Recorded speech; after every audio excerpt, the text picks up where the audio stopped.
If you missed Palantir, there's another stock that is set to explode. It's Intel. You might think, why buy a stock that's down 60%? Well, because they just confirmed the deal that the US government is going to take a 10% stake in Intel. Not everyone is super excited that Trump is a hedge fund manager as well as the president at this point in time, but it's very bullish for Intel. And let's take a look at the price levels as well as when this news developed and occurred and how the price has changed at each juncture until this moment. If you're seeing this during the week, take a look at where Intel is trading right now, and let's jump into the price. So here's Intel. You can see this massive move is from Jerome Powell's comments on Friday. Now, if we look at Intel instead of ONDS, every stock had a massive move on Friday, okay? But in particular, we want to see what price level is the stock at now, okay? Here's the massive move. This is the price level. And what's interesting about Intel versus, kind of as an example, actually, ONDS is, ONDS you kind of have to risk down here around $4, or you have to wait for it to break $5 whole dollar level. Whereas with Intel, you can risk very close to where it is currently. And we can see that really clearly on a 1 hour chart, where this level is where it's at. And this is what you really want on a breakout stock, is a risk level that's really clear. Sure, you could risk down below here where back when it first had its earnings drop, but you know, it held that level, sure, but do you want to risk, 40 cents or more, 50 cents, or do you want to risk 10 cents? And that's the difference that you're able to achieve when you get in the stock at the right time, at the right price.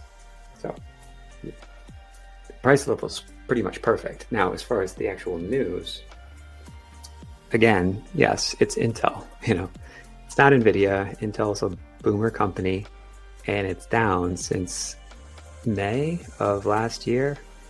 That's down from about 50 to 60%, right? I can't even get the percent on the chart here, but you can see it went from 40 to 20. Okay, we can do the math.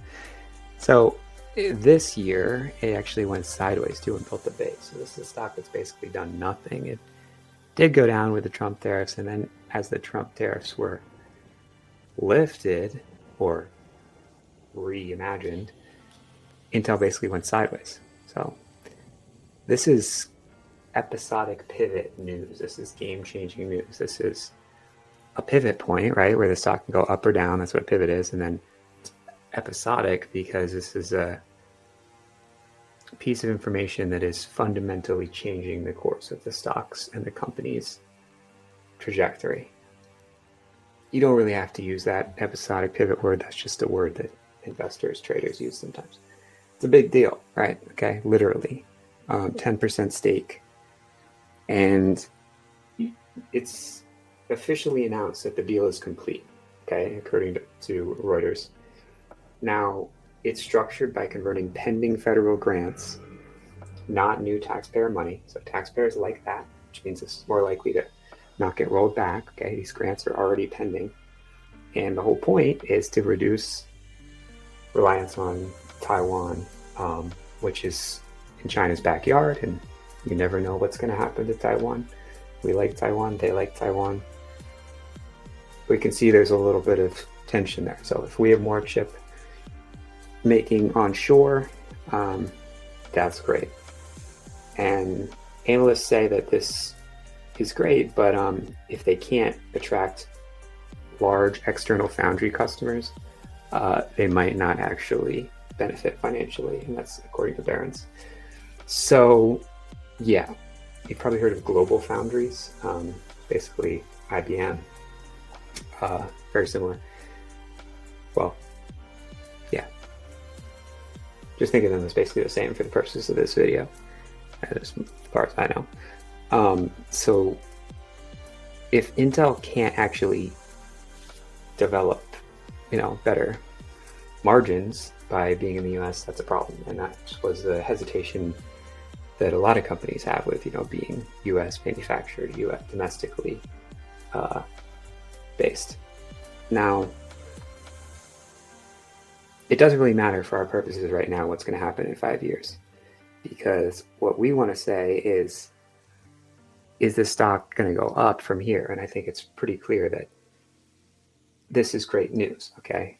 And we don't necessarily know if it's going to go up 10x, but we do know that there's already been some optimism where the stock went up, from this early August low significantly.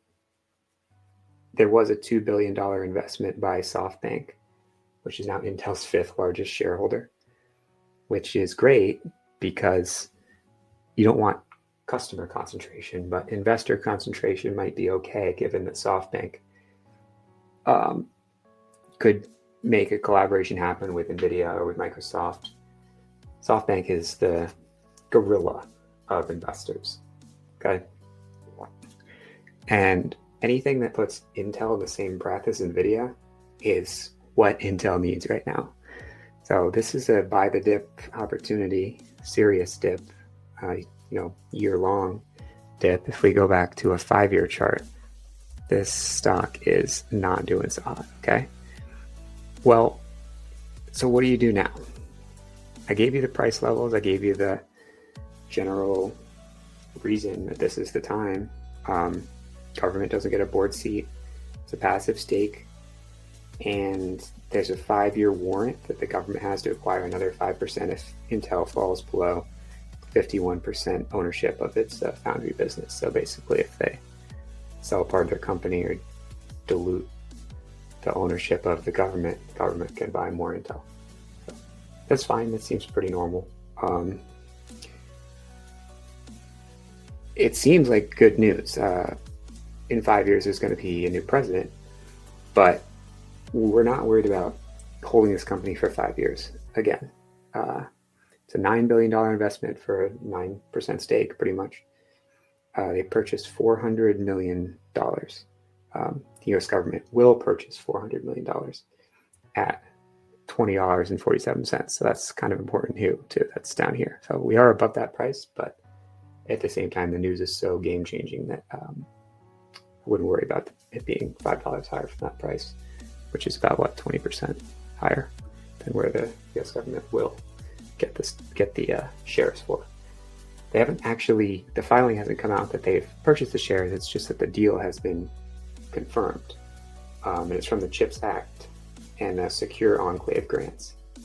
So there aren't any clawback terms, which is good because the money is pledged through the government grants and it can't be taken back. So that's the deal. A real deal. That's the price level. And take a look at this tomorrow when the market opens on Monday, or if you're seeing this video later in the week. This is a momentous moment for Intel. And if NVIDIA earnings are okay or great on Wednesday, this thing could definitely flop. All right, that's it for this video. If you guys want to jump on a call with me, there's a link down below to selfadvisors.com. It's a calendar link. Talk for 15 minutes. It's free. I don't want to manage your money. There's also a free training from a verified $9 million day trader, and I'm going to log into his broker right now. And you'll see that you can go to his training at Aikido trading method.com. The link's in the description. Aikido is a martial art, means using your opponent's strength against them, which is kind of what he does because he does the opposite of the crowd, which is why he's done so well. So it's literally verified. I'm going to log into his broker right now, and I'll see you guys in the next one. Turn it over to Adam here.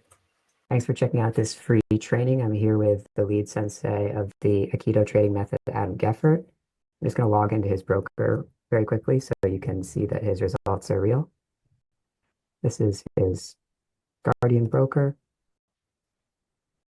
He does have more brokers than this, but you can see that he's made about $4 million net in this broker. Adam? Yeah, Guardian's been a good broker for me. And in this quick video, I'm gonna show the viewer how to trade. Show them a little taste of the Aikido trading method that I've created.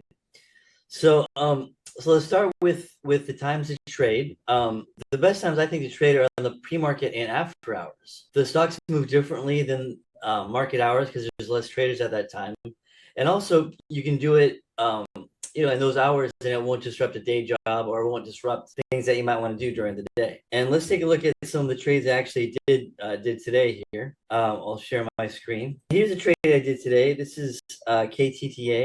So I made about close to $30,000 on this broker with this one. And I started out in the pre-market after the news hit at around 7 a.m. I shorted it, then I covered. So this is Yahoo Finance.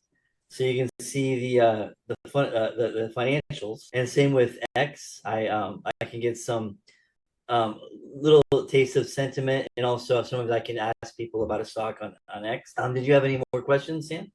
I make no claim that anyone's going to make a lot of money trading anywhere near to the amount you make. I think you make no claim either. It's very unusual to make that much money, but how long could someone expect to take to get profitable? Well, it's true. I think I'm more profitable than most people, even if they're successful traders. But that doesn't mean that you can't be profitable and make less than me, make a couple $100,000 a year. And that's why I created this. I call it a keto trading method. And how much money does someone need to get started? Well, to day trade, you need about $25,000 to day trade regularly. That's by law. And if someone's interested in learning more, how can they reach out? They can go to ketotradingmethod.com and click on the free training, and there's some links on there where you can go and then you enter your name and email address, and that actually goes to this video right here. But what we'll do is we'll email you and tell you the next steps to learn more about the keto trading method.